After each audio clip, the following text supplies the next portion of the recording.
Hello guys কি খবৰ আপোনালোকৰ নিশ্চয় ভাল আৰু চাচোন মই আজি কাম কৰি আজৰি মিলি হৈ ৰন্ধা ঘৰত সোমাই এতিয়া এনেকৈ মই মাংস বনাই আছোঁ।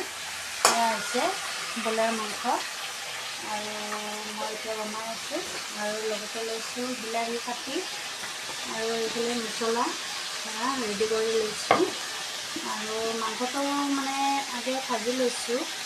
মই আগতে মছলা ভাজি নলওঁ বাৰু, কিছুমানে মছলা ভাজি লয় আগতে তাৰপিছত মাংসটো বহাই দিয়ে।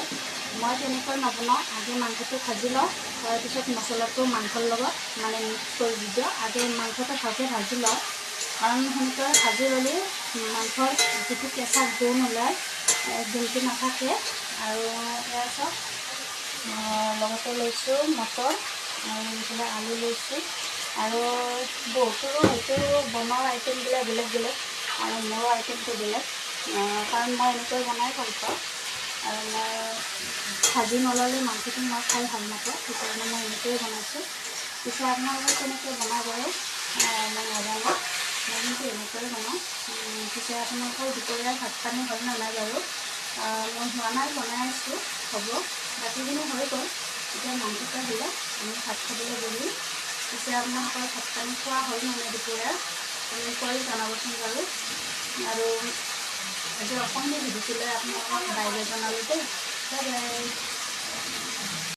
আৰু এনেকৈ মটৰ চলাই আছে আৰু মুনু কি কৰি আছা?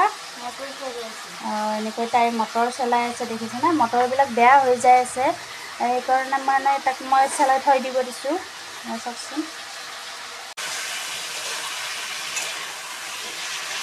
কালাৰটো কি ধুনীয়া হৈছে দেখিছেনে? মছলা দিয়াই নাই বাৰু, এতিয়া মছলা দিম আৰু মছলা দিয়াৰ পিছত আকৌ ধুনীয়া হ'ব কালাৰটো আৰু লগতে বিলাহী দিম।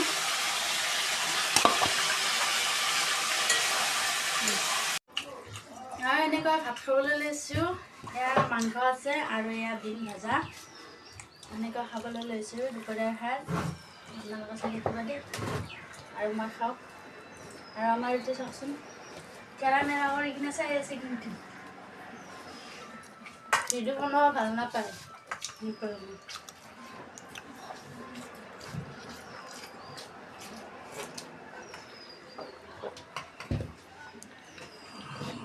এয়া হৈছে মাংস,